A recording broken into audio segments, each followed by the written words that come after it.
नमस्कार, मैं doctor Gaurav Goyal Medanta hospital Gurgaon से। आज हम बात करने जा रहे हैं ब्रेन ट्यूमर्स के बारे में और मैं कुछ बहुत ही कॉमन क्वेश्चंस जो हमारे दिमाग में आते हैं उनसे स्टार्ट करता हूँ। सबसे पहला सवाल जो किसी भी लेमैन के दिमाग में आएगा कि क्या ब्रेन ट्यूमर है, मुझे पता कैसे चलेगा, सिम्टम्स क्या होते हैं। तो आपने समझना है ब्रेन ट्यूमर मतलब सर के अंदर एक गांठ है।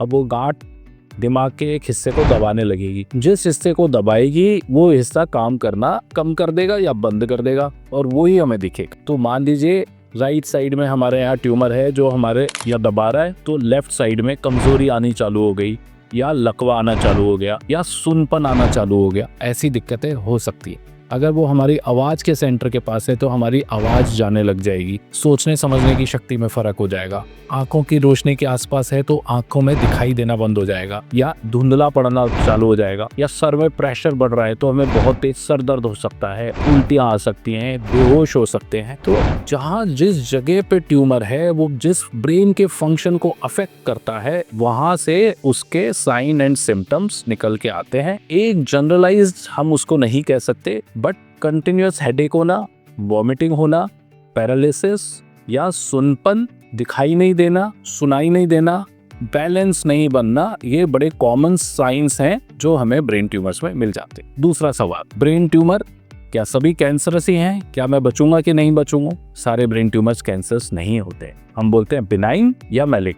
बहुत सारे बिनाइन होते हैं, आपको लगता है ब्रेन के अंदर ही है, बट हो सकता है वो हड्डी और ब्रेन के बीच की लेयर्स पे हो, मेनिंजेस पे, मेनिंजियोमा हो, वो कैंसरस नहीं होते। कई बार तो हम बोलते हैं कुछ करना ही नहीं है, बहुत छोटा सा है, बैठा है, हम फॉलो करते रहेंगे। कई ट्यूमर्स कैंसरस होते हैं, उसमें भी फिर ग्रेडिंग होती है 1 2 3 4। कोई बहुत माइल्ड सा है, कोई बहुत एग्रेसिव है, तो वो बायोप्सी से हमें जनरली पता लगता है। कई बार रेडियोलॉजिकली भी हम MRI देख के बता पाते हैं या पेट स्कैन देख के हम बता पाते हैं कि हाँ ये ट्यूमर कैंसरस है या ये ट्यूमर कैंसरस नहीं। तो अब तो तीसरी बात आती है कि चलिए ट्यूमर निकल आया, ब्रेन सर्जरी सेफ भी है कि नहीं है। तो जो ब्रेन सर्जरी 100 साल पहले थी वो आज नहीं है, जो 50 साल पहले थी वो भी नहीं है। ब्रेन सर्जरी जो ब्रेन ट्यूमर है बहुत एडवांस हो गया है। ओटीज देखिए फिल्म थिएटर्स जैसे लगेंगे, हाई एंड इक्विपमेंट्स हैं, इंट्रा ऑपरेटिव MRIs हैं, सर्जन को एग्जैक्टली दिखता है वो किस जगह से निकाल रहे हैं। अलग अलग तरह की डाइज आ गई हैं जिससे हम ट्यूमर को हाईलाइट कर सकते हैं। तो सर्जरीज जो है काफी सेफ हो रही है।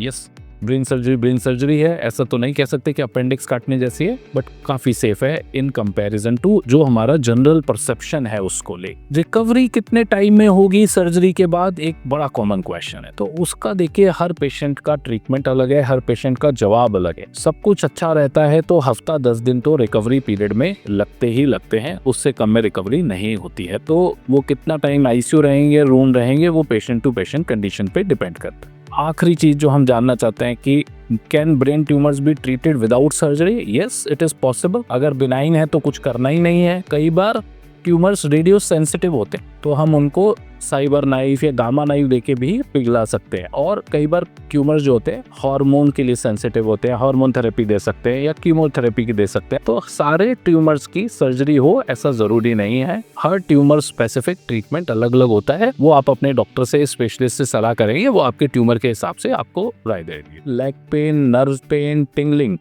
तो क्या होते हैं ये नर्व पेन, टिंगलिंग, नमनेस? तो देखिए क्या है, सारी जो नसें हैं ब्रेन से निकल रही हैं। यहाँ मेरुदंड में स्पाइनल कॉर्ड से होती हुई आती है, हाथ के लेवल पे हाथ को चली जाती है, कमर पे आती हैं, पैर के लेवल पे पैर को चली जाती हैं, यूरिनरी ब्लैडर को सप्लाई होती है। हमारे सारे ऑर्गन्स की जो नर्व सप्लाई है ब्रेन से लेके आखिरी टिश्यू तक कनेक्टेड होती है। अब जब भी इस नर्व को कोई भी चीज इरिटेट करेगी, वो डिस्क करे या हमारी हड्डियां करें या कोई गांठ बन जाए या कोई इन्फेक्शन हो जाए, कोई स्वेलिंग आ जाए या कोई बाहर का ऑर्गन भी उस नस को दबाए, तो नस को जैसे ही इरिटेशन होगा या तो दर्द होगा या उसमें सुनपन आने लग जाएगा, झंझनाहट होगी, जिसे हम टिंगलिंग और ये सारी चीजें बोलते हैं। ये सब उसके साइन है। नर्व आपको बता रही है मेरे ऊपर कहीं से कोई प्रेशर आ रहा है, मुझे इरिटेट कर रहा है, तो मुझ पर ध्यान दीजिए। अब हमें ये जानना होता है कि क्या सारे जो नर्व पेन हैं, जो लेग पेन्स हैं, वो नर्व के कारण से? नहीं, ऐसा नहीं है।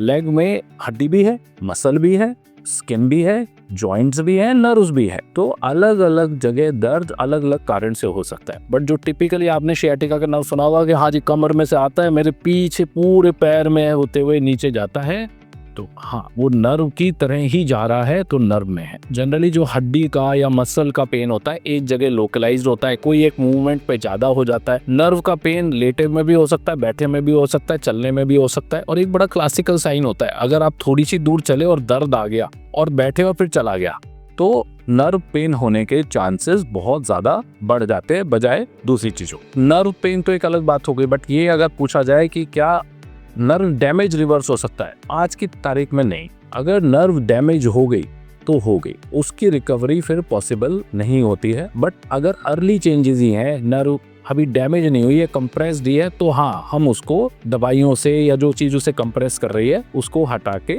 उसका इलाज कर सकते। आखिरी सवाल जो हमें आता है, how long does nerve healing take? Nerve healing is a very difficult word because nerve never heals actually. So what we are trying to do कि नर्व के ऊपर से प्रेशर हटा दें या जो भी इरिटेशन उसके कारण से हो रही है, इन्फेक्शन, ट्यूमर, डिस्क, बॉडी, वो हटा दें ताकि नर्व फ्री हो जाए। या अगर कोई इन्फ्लामेशन है तो हम दवाई को देके उसको डिजीज को रोक दे। तो नॉर्मली कोई भी बॉडी के टिश्यू का हीलिंग टाइम 4 to 6 वीक्स है, वो ही नर्व की हीलिंग टाइम में हम काउंट कर सकते हैं। Thank you.